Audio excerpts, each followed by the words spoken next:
विश्व भारती विश्वविद्यालय के शताब्दी समारोह में पीएम मोदी संबोधित करें, सीधे वहीं चलेंगे। आधार बनी थी। इस परिस्थितियां सिर्फ अंग्रेजों की गुलामी से ही उपजी हो, ऐसा नहीं था।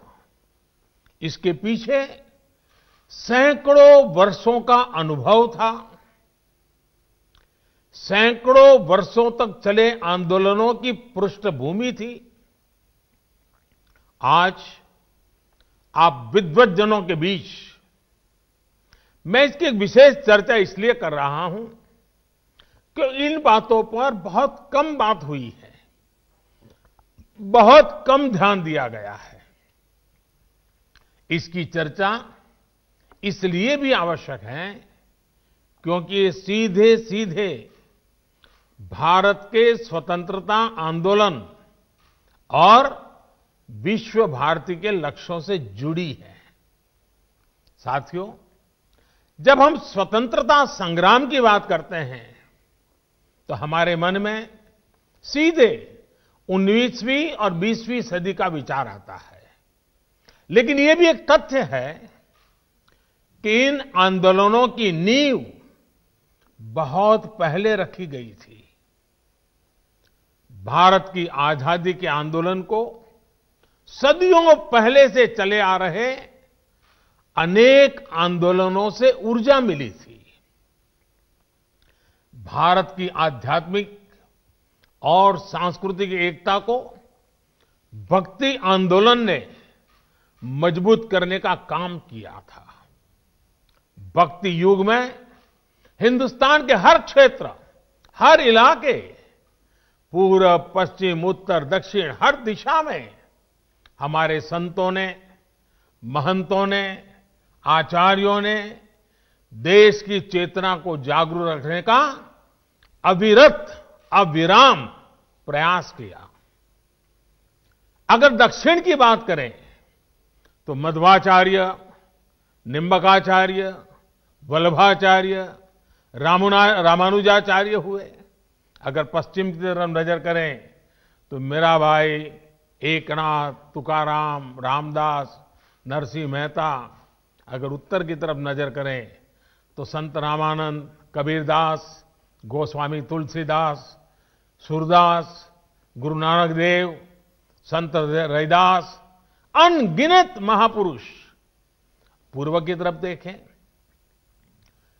इतने सारे नाम हैं।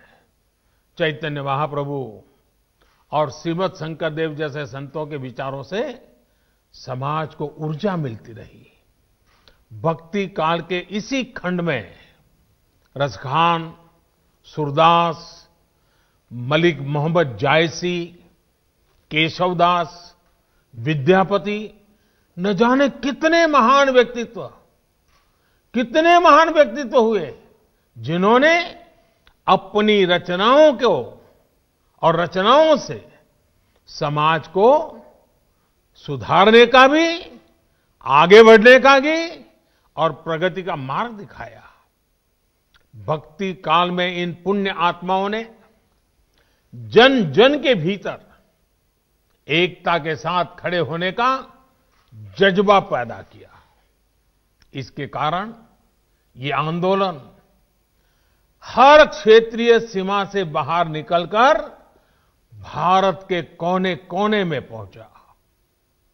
हर पंथ, हर वर्ग, हर जाति के लोग भक्ति के अधिष्ठान पर स्वाभिमान और सांस्कृतिक धरोहर के लिए खड़े हो गए।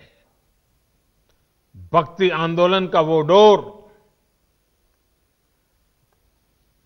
और भक्ति आंदोलन वो डोर थी जिसने सदियों से संघर्षरत भारत को सामूहिक चेतना और आत्मविश्वास से भर दिया।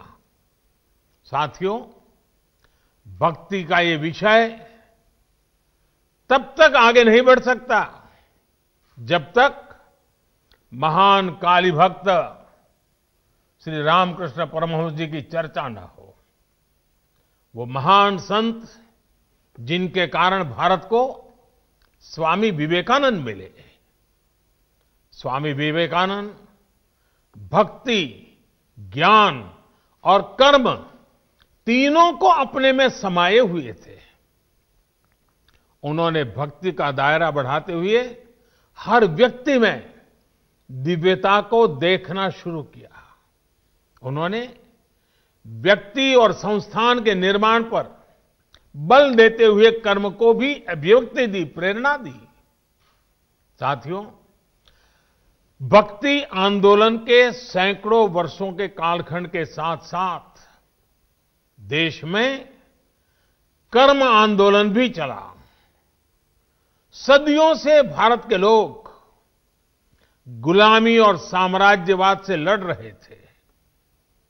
चाहे वो छत्रपति शिवाजी महाराज हो, महाराणा प्रताप हो, झांसी की रानी लक्ष्मीबाई हो, कित्तूर की रानी चेन्नम्मा हो, या फिर भगवान बिरसा मुंडा का सशस्त्र संग्राम हो।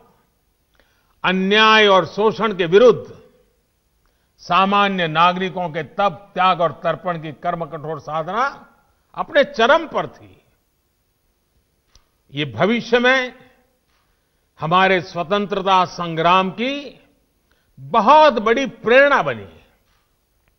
साथियों, जब भक्ति और कर्म की धाराएं पूर्वहार थी, तो उसके साथ साथ ज्ञान की सरिता का ये नूतन त्रिवेणी संगम आजादी के आंदोलन की चेतना बन गया था।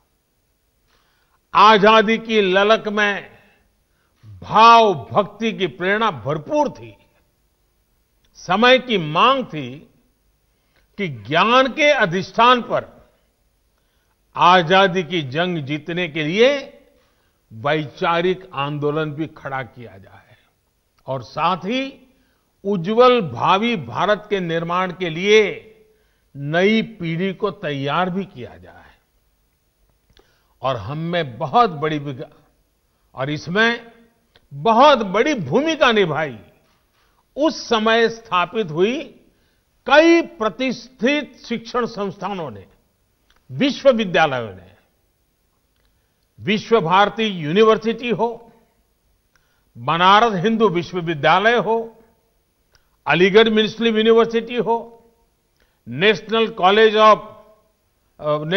हो जो आजकल लाहौर में है, मैसूर यूनिवर्सिटी हो, त्रिची नेशनल कॉलेज हो, महात्मा गांधी काशी विद्यापीठ हो, गुजरात विद्यापीठ हो, विलिंगडन कॉलेज हो, जामिया मिलिया इस्माइलिया हो, लखनऊ यूनिवर्सिटी हो, पटना यूनिवर्सिटी हो, दिल्ली विश्वविद्यालय हो, आंध्र यूनिवर्सिटी हो, अन्ना मलाई यूनिवर्सिटी हो, ऐसे अनेक संस्थान उसी एक कालखंड में देश में स्थापित हुए। इन यूनिवर्सिटीज में भारत की एक बिल्कुल नई विद्वत्ता का विकास हुआ। इन शिक्षण संस्थाओं ने भारत की आजादी के लिए चल रहे वैचारिक आंदोलन को नई ऊर्जा दी, नई दिशा दी, नई ऊंचाई दी। भक्ति आंदोलन से हम एकजुट हुए, ज्ञान आंदोलन ने बौद्धिक मजबूती दी और कर्म आंदोलन ने हमें अपने हक के लिए लड़ाई का हौसला और साहस दिया। सैकड़ों वर्षों के कालखंड में चले ये आंदोलन त्याग, तपस्या और तर्पण की अनूठी मिसाल बन गए थे।